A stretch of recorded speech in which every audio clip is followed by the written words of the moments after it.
প্রশ্ন, গর্ভবতী পশু, যে পশু গর্ভবতী হয়ে গেছে, পেটে বাচ্চা আছে, এই পশু দিয়ে কোরবানি হবে কিনা? হয়ে যাবে কোরবানি।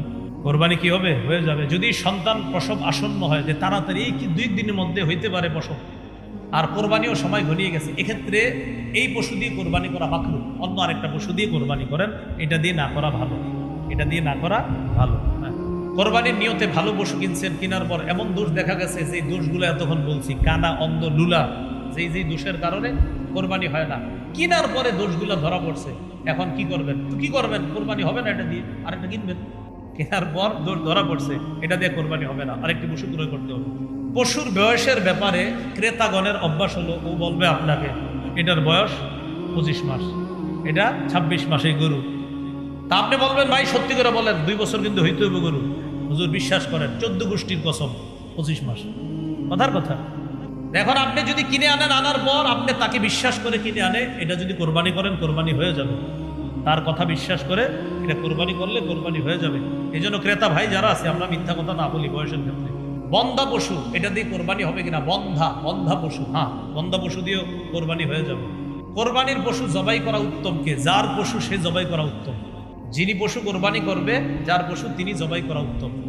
জবাইয়ে একাধিক ব্যক্তি যদি শরীক হয়, সেক্ষেত্রে বিসমিল্লাহ কি উভয় বলতে হবে? জি, দুইজনেই বিসমিল্লাহ বলতে হবে। বিসমিল্লাহি আল্লাহু আকবার উভয় বলতে হবে। প্রিয় কসাই সাহেব যারা থাকবে, এদেরকে বলবেন, এরা পরে ছুরি নিয়ে আবার চালায়। মালিক যারা থাকবেন বলবেন, এই বিসমিল্লাহ আল্লাহু আকবার বলো, এটা বলাবেন। অনেক সময় দেখবেন বলে না। কোরবানির পশুর খাল, চামড়া ইত্যাদি ছিলানো শুরু করা কখন উত্তম? পশু পুরোপুরি নিস্তেজ হওয়ার পরে এই পশুর খাল, চামড়া ইত্যাদি এটা করা উত্তম। অনেক ক্ষেত্রে দেখা যায় এখনো নিস্তেজ হয় না, বাস শুরু করে দিছে, অলরেডি শুরু করে দিছে। এটা নিস্তেজ হবে, হ্যাঁ, নিস্তেজ হওয়ার আগেও যদি কেউ করে মাকরুহ হয়ে যাবে, নাজায়েজের কিছু না, মাকরুহ হবে, কিন্তু নিস্তেজ হওয়া পর্যন্ত অপেক্ষা। প্রিয় ভাইয়ারা, আমার কথা হলো, যেহেতু আল্লাহরে খুশি করার জন্য কোরবানি করব, এই আমলে কোনো মাকরুহ কাজও আমরা করব না। ইনশাআল্লাহ আল্লাহরে খুশি করবো, কেন আমি জেনে শুনে মাকরুহ করব? এজন্য কসাইকে বলবো, ভাই একটু পরে শুরু করেন। কোরবানির পশু দিয়ে জবাইয়ের আগে উপকৃত হওয়া যাবে কিনা? হাল চাষ করা যাবে না। কেউ যদি করে থাকে দেশ গ্রামে বলে দিবেন, যে পরিমাণ হাল চাষ করছো, এই পরিমাণ হাল চাষ করলে কত টাকা পারিশ্রমিক আসে, এই পরিমাণ টাকা সদকা করে দিতে। হাল চাষ করা যাবে না, যদি করে থাকে সদকা করে দিতে হবে এই পরিমাণ। হাল চাষ এটা না করা, এগুলো করা যাবে না। কোরবানির পশুর দুধ, এই দুধ পান করা যাবে না। পশুর ওলানে এত পরিমাণ দুধ, যে পরিমাণ দুধের কারণে পশুর যদি কষ্ট না হয়, তাহলে দুধ দহন না করা। কোরবানির পশুর ওলানে দুধ যদি দহন না করলে কষ্ট না হয় পশুর, যে এটাকে আমি যদি দহন না করি সমস্যা হবে না, তাহলে আপনি ঠান্ডা পানি ওলানের মধ্যে ছিটিয়ে দিবেন, ঠান্ডা পানি ওলানে ছিটিয়ে দিবেন, এক্ষেত্রে তার কষ্ট কম হবে। সেক্ষেত্রে আপনি দহন না করে এভাবে রাখা উত্তম। এরপরেও যদি কেউ দহন করেন, দহন করলে দুধ আপনি খাবেন না, আপনি মালিক, আপনি খাবেন না। ঘটনাচক্রে আপনি আধা কেজি দহন করছেন, দহন করার পর 1 গ্লাস খাইয়া ফেলছেন। খাওয়ার পর গাজীপুর আপনার 27 মাদ্রাসার মোতায়েম সাহেবের কাছে গিয়ে জিজ্ঞাসা করছেন, হুজুর আমি তো 1 গ্লাস দুধ খেয়ে ফেলছি, আমি তো মাসালা জানতাম না, মানুষে বলা বলি করতেছে দুধ খাওয়া নাকি ঠিক হয় নাই। তখন হুজুর আপনাকে বলবে, 1 গ্লাস পরিমাণ দুধের মূল্য যত হয় এই টাকাটা আপনি সদকা করে দিন। 1 গ্লাস দুধের মূল্য যত হবে এই পরিমাণ টাকা সদকা করে দিন। ঠিক হয় না।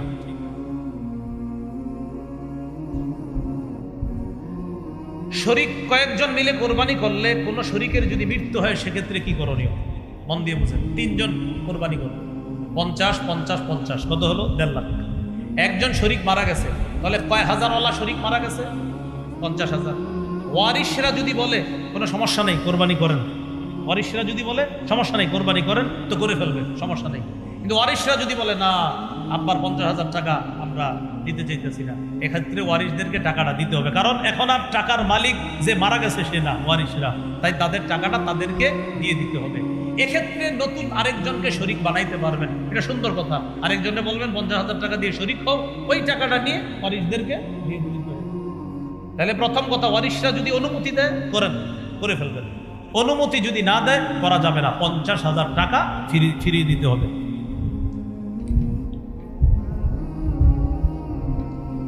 ধনী মানুষ একা পশু ক্রয় করলে পরবর্তীতে অন্য কাউকে শরীক করতে পারবে কিনা? একজন ধনী মানুষ 1 লক্ষ টাকা দিয়ে একটা পশু ক্রয় করছে, পরবর্তীতে চিন্তা করলো আমি আরেকজন একটু শরীক করি, 10-20,000 30 বা যেরকম বারে শরিক করি, করা যাবে কিনা? যাবে।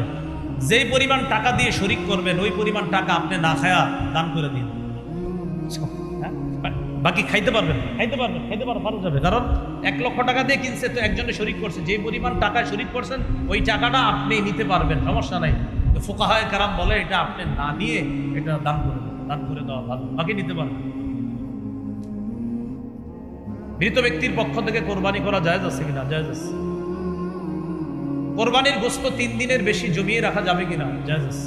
3 দিনের বেশি জমিয়ে রাখা জায়েজ আছে। কোরবানির পশুর গোশত 3 দিনের বেশি জমিয়ে রাখা জায়েজ আছে।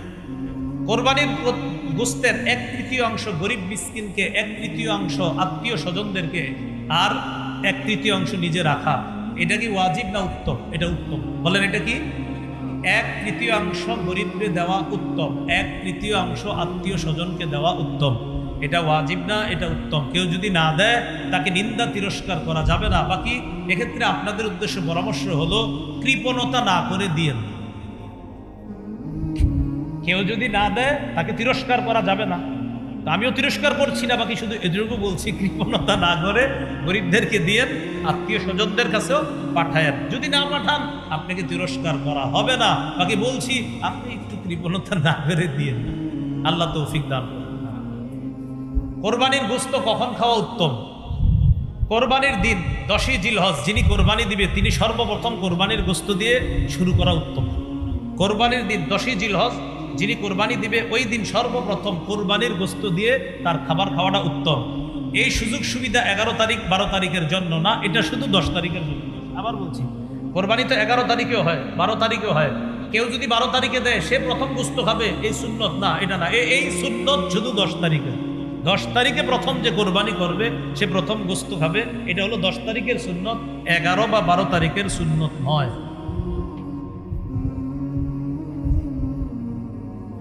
কোরবানির গোশত, চর্বি ইত্যাদি বিক্রি করা যাবে কিনা? অনেকে গোশত ইত্যাদির চর্বিটা বিক্রি করে দেয়। গোশত বিক্রি করা যাবে না, চর্বিটা বিক্রি করা, নাউজুবিল্লাহ পড়ে। চর্বি বিক্রি করা যাবে না, গোশত বিক্রি করা যাবে না। কোরবানির চর্বি বিক্রি করা যাবে না, গোশত বিক্রি করা যাবে না। কোরবানির চামড়াটাও বিক্রি না করে মাদ্রাসায় দিয়ে দেন, এতিমদেরকে দিয়ে দেন, অসহায়দেরকে দিয়ে দিবেন। বলেন ইনশাআল্লাহ। কোরবানির পশুর চামড়াটা এটাও বিক্রি করবেন না, এটা দিয়ে দেন, মাদ্রাসাওয়ালাদের কাজে লাগবে, এতিমদের কাজে লাগবে। এক্ষেত্রে একটা কথা, আপনারা অনেক সময় এমন মানসিকতা রাখেন যে ছাত্ররা কোরবানির দিন এখানে দেখেন, অনেক কোটিপতির সন্তানরাও কোরবানির দিন মাদ্রাসায় থাইকা কাজ করে, কোটিপতির সন্তান। তা আপনি কেন মাথায় নেন না? কোটিপতির সন্তানের কি দরকার কোরবানির দিন মাদ্রাসায় থাকা? সেও ইখলাসের সাথে থাকে। কেন? তার অসহায় গরিব ভাইয়েরা আছে মাদ্রাসায়, তাদেরকে খেদমত করার জন্য ওই কোটিপতির সন্তানও কোরবানির দিন মাদ্রাসার জন্য কাজ করে। তো এই জন্য আপনারা এটা মাথায় নিয়েন না যে এই পোলাপানগুলা কোরবানির দিন যারা কাজ করে মন থেকে করে। আপনি খোঁজ নিয়ে দেবেন, অনেক সন্তান আছে যার বাবার 30টা 40টা দোকান আছে, যার বাবা 400-500 মণ ধান পায়। সে কেন আছে? সে মহব্বতে আছে, ইখলাসের সাথে আছে, তার দ্বারা মাদ্রাসার কাজ হবে, এই জন্য সে আছে। নাহলে তো তার এটা থাকা দরকার নাই এরকম। তো এই জন্য এটা মাথায় রাখবেন, এটা সত্যিকার অর্থেই এতিমদেরকে তাদের পিছনে খরচ করা হয়। এই জন্য চামড়াটা আপনারা বিক্রি না করে মাদ্রাসায় পৌঁছে দিবেন। আশেপাশের মাদ্রাসার হয়তো পোস্টার অলরেডি আপনাদের বাসার আশেপাশে চলে গেছে, তো আপনার নিকটস্থ মাদ্রাসা যেখানে আছে সেখানে আপনি দিয়ে। তো আমি বলছি আপনি যেখানেই দেন চামড়াটা দিয়ে দেওয়ার চেষ্টা করুন। বলি ইনশাআল্লাহ, সবাই বলি ইনশাআল্লাহ। কোরবানি যারা পশুটা আপনার কিনে এরা সব ঠিক করে, খালি চামড়ার ক্ষেত্রে গিয়ে এমন করেন, ভাই 1.5-2 লাখ টাকা দিয়ে পশুটা কিনলেন, শেষে কেন এমন করেন? চামড়ার ব্যাপারে এই আপনার সামান্য একটা অংশে গিয়ে এমন আপনার আচরণ করেন যে আচরণগুলো আসলে ইসলাম সম্মত আচরণ না, এগুলো আমরা করবো না। আল্লাহ তৌফিক দান করেন। কোরবানির পশু যিনি জবাই করবে তাকে জবাইয়ের পারিশ্রমিক দিবেন কিনা? দিবেনই। জবাইয়ের পারিশ্রমিক দিবেন, আপনি জবাইয়ের পারিশ্রমিকটা দিবেন। আমার বয়ান শুনে অনেকে হয়তো কমেন্ট করতে পারে যে হ্যাঁ মনে হয় এর জন্য কইছে। আমি আমার জিন্দিগিতে 2টা পশু ক্রয় করছি, মাত্র জবাই করছি, জিন্দিগিতে 2টা পশু। এর মানে আমি আমার জন্য বলছি না, এটা অধিকার, এটা সঠিক কথা, তাই বলছি। কোরবানির পশু যিনি জবাই করবে তাকে পারিশ্রমিক দিবেন, এটা হাতের কষ্ট, এটা জবাই করা অনেক কষ্টের ব্যাপার। এই জন্য যারা জবাই করবে তাদেরকে দিবেন। আর জবাই করার পরে আপনার একদম ছোট্ট একটা নোট ওঠে, ছোট্ট 1.5-2 লাখ টাকার গরু আপনার কোনো মতে হুজুর জবাই করছে যিনি কষ্ট করে, আরে আস্তে একটা নতুন 200।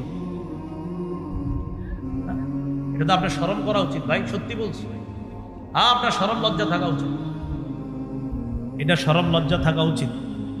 এটা আমি ওই যুগের কথা বলছি যে এই যুগে আমার বেতন ছিল 5,000 টাকা। ওই যুগে আমরা যে কোরবানি দিছি, ওই কোরবানি যিনি দিয়েছেন প্রায় 10 বছর 8 বছর আগের কথা, তাদেরকেও আপনার ওই 100-200 দিনই।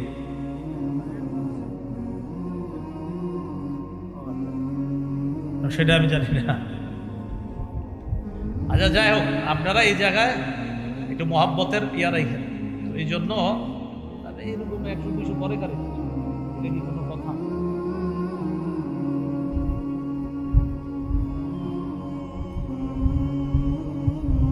এক পশু অন্য পশুর সামনে জবাই করা এটা ঠিক না। এক পশু অন্য পশুর সামনে জবাই করা ঠিক না। আচ্ছা ভাই, এই আগের কথা নিয়ে আপনারা কেউ বিভ্রান্তিতে যাবেন না। আপনাদের এলাকার যে নিয়ম, ওই নিয়মে আলেমদের সাথে পরামর্শ করে করবেন, তো ঝগড়ার নিকটবর্তী যেন কেউ না হয়। যে উনি কি বলে গেল, আমি আমারটা বলে গেছেন, আপনি কি এই জন্য বলে গেছি দিকে আপনি ঝগড়া করবেন এলাকায়? আর ঝগড়া করেন না, আমি সঠিক কথা বললাম। আপনি একটু ভাববেন, 1.5 লাখ 2 লাখ টাকার একটা পশু একজন জবাই করতেছে, হাতের কামাই, হাতের কষ্ট করে। সেক্ষেত্রে আসলে আপনার কি করা উচিত, এটা আপনি নিজেই চিন্তা ভাবনা করবেন। কোরবানির গোশত বিধর্মীদেরকে দেওয়া যাবে কিনা, যেমন হিন্দু অন্যান্য ধর্মাবলম্বী যারা আছে, হ্যাঁ তাদেরকে দেওয়া যাবে, এটা ইসলামের সৌন্দর্য। সুবহানাল্লাহ। বিধর্মী অন্যান্য ধর্মাবলম্বী যারা আছে অসহায়, তাদেরকে অবশ্যই দেওয়া যাবে, কোনো সমস্যা নেই। অন্যের উপর ওয়াজিব কোরবানি যদি অন্য কেউ দিতে চায়, দুই ভাই, বড় ভাইয়ের উপর কোরবানি ওয়াজিব, ছোট ভাই পণ্ডিত করে নামাজের পর গিয়ে গরু জবাই করে ফেলছে। বড় ভাই করে, তুই কি করলি কাটবে, আমি এখন আইসা সারতে পারলাম না, জবাই করে ফেললি কেন ভাইজান, আপনার অনুমতি নাই? বেটা আমার পশুটা একটু আমার দেখতে মন চাইছে না। না, সাবধান, অনুমতি ছাড়া যদি করে ফেলেন আর তার যদি সত্যি মন থেকে সায় না থাকে, কোরবানি হবে না। কোরবানি হবে না। যার উপর ওয়াজিব, তার যদি মন থেকে সায় না থাকে, তার যদি অনুমতি না থাকে, কোরবানি হবে না। তো এই বিষয়টা একটু সতর্ক থাকা। এদের নামাজ পড়ে আইসাই গরুটা ফালাই দিয়েই জবাই করে ফেললেন, যিনি মালিক তার অনুমতি আছে কিনা বিষয়টা মাথায় রাখা।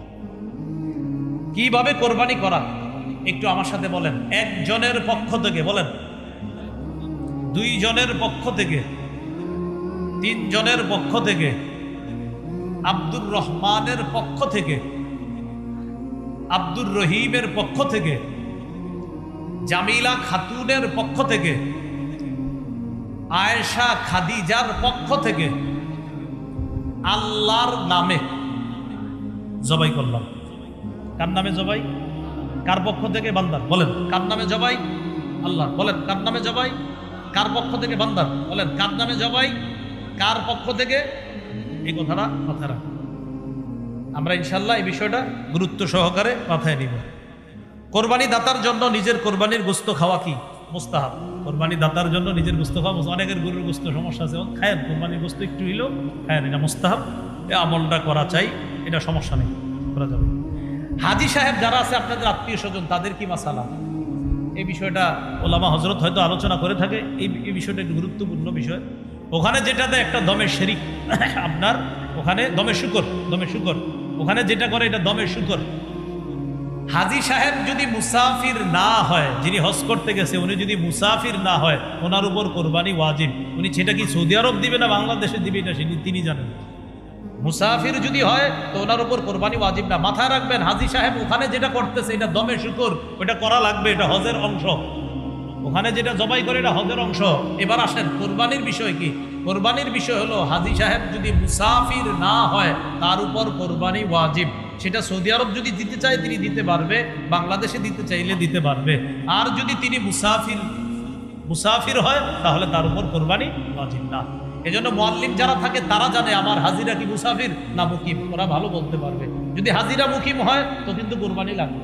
এই বিষয়টা ওলামা হজরত অনেকে আছেন এখানে, একটু গুরুত্ব সহকারে আলোচনার অনুরোধ রাখছি। এই বিষয়টা অনেকে জানে না। হাজী সাহেব ওনারা মনে করে ওখানে গিয়ে যেটা জবাই করছে বেশ হয়ে তো গেছে কোরবানি, এটা অনেকে মনে করে। আল্লাহ আমাদেরকে বুঝার তৌফিক দান করেন। রাসূলুল্লাহ সাল্লাল্লাহু আলাইহি সাল্লামের পক্ষ থেকে কোরবানি দেওয়া কি উত্তম, বরং এটা সৌভাগ্যের বিষয়, এটা উত্তম, এটা দ্বারা কোরবানি করা এটা উত্তম কাজ। যে করে কোনো সমস্যা নাই, করতে পারবে। কোরবানির চামড়া কোরবানি দাতা নিজেও ব্যবহার করতে পারবে, তবে অন্য কেউ যদি ব্যবহার আপনার অন্য কারো কাছে দিয়ে দেয় সেটা উত্তম। যেটা বললাম, ওই যে চামড়াটা আপনি দিয়ে দিবেন, কোনো এতিম অসহায় তাদেরকে দিয়ে দিবেন। কোরবানির গোশত বিক্রি করা যাবে কিনা? যিনি কোরবানি দিবে তিনি বিক্রি করাতে পারবেন না। এতিম অসহায় দরিদ্র যারা আছে তারা আপনার, তো এটা হলো যারা এতিম অসহায় আছে আপনার, তাদেরকে দেওয়ার পরে তারা যদি বিক্রি করে সেটা ভিন্ন কথা, কিন্তু যিনি কোরবানি দিবে তিনি তার কোরবানির গোশত বিক্রি করতে পারবে না। সমাজের গোশত আছে না একটা, এটা কি এদিকেও আছে? সমাজের গোশত একজন লেখছে, তার মানে মনে আছে। আরেকটা বিষয়, লেখছে মানে আপনারা ভুলেও ভবিষ্যতে লেখা দিয়ে না, আমি কিন্তু লেখা দিলে প্রশ্নের উত্তর দেওয়ার মতো সামর্থ্যবান এখনো নাই, এই জন্য তো মাযহাব মানি, আগে তো বলছি। আমাদের শামসুদ্দ আশরাফি সাহেব, রেজাউল করিম আবরার ভাই, লুৎফুর রহমান ফরাইজি সাহেব, মুফতি শফিক কাসেমি হাফিজাহুল্লাহ, তারা মাশাআল্লাহ যোগ্যতা রাখে, প্রশ্ন দিবেন সাথে সাথে। আর আমার চোখে আর কি চলতে ফিরতে মুফতি যাকে বাংলাদেশে একমাত্র আমার কাছে মনে হয় তিনি বাস মুফতি দেলোয়ার সাহেব। হযরত রে যেখানে যা জিজ্ঞাসা করবেন আল্লাহ পাক জানে। আমি চিন্তা করি এই মনে হয় হুজুর মনে হয় এটা দিবে না, সাথে সাথে আস্তে আস্তে একের পর এক বলতেছে অবাক হয়ে তাকায় থাকার মতো ফতুয়া স্বামী উনি কমে পড়ছে, সব সুন্দরভাবে বলতেছে এটা অমুক জায়গায় আছে, এটা অমুক জায়গায় আছে। হুজুর একদম অদ্বিতীয়। আমি নাউজুবিল্লাহ অন্যদেরকে ছোট করছি না, মানে আমার কাছে হুজুরের অদ্বিতীয় মনে হয়, বিশেষ করে সরাসরি প্রশ্নের উত্তরের ক্ষেত্রে আমাদের মুফতি দেলোয়ার সাহেব, হযরতের হায়াত আল্লাহ বরকত দান করে। তো যাই হোক, কোরবানির গোশত আপনার সমাজে না, সমাজে দেওয়া বাধ্য না, এটা বাধ্য না। সমাজের যে গোশতটা চায় এটা বাধ্য না, যিনি কোরবানি দিবেন তিনি দিতে বাধ্য না। এরপরে এটা মহব্বতের সাথে দিয়ে দিন, যদি দেখেন ঝগড়ার আশঙ্কা হয় দিয়ে দিন, না হয় আপনার অন্যম করে সমাজ থেকে বাদ, এলাকা থেকে বহিষ্কার করো, বের করে দাও, ঝগড়ার আশঙ্কা হয়। এটা হলো বিষয়টা মহব্বত, আপনার এটা বুঝাই দিবেন সমাজে যারা এগুলা করে যে ভাই বাধ্যবাধকতা করবেন না। মৃত ব্যক্তির পক্ষ থেকে, নামে না, নাম শব্দটা বলবেন না, পক্ষ থেকে বলছি, মাসালা গেছে না, মৃত ব্যক্তির পক্ষ থেকে কোরবানি দেওয়া যায় আজকে এতটুকুই।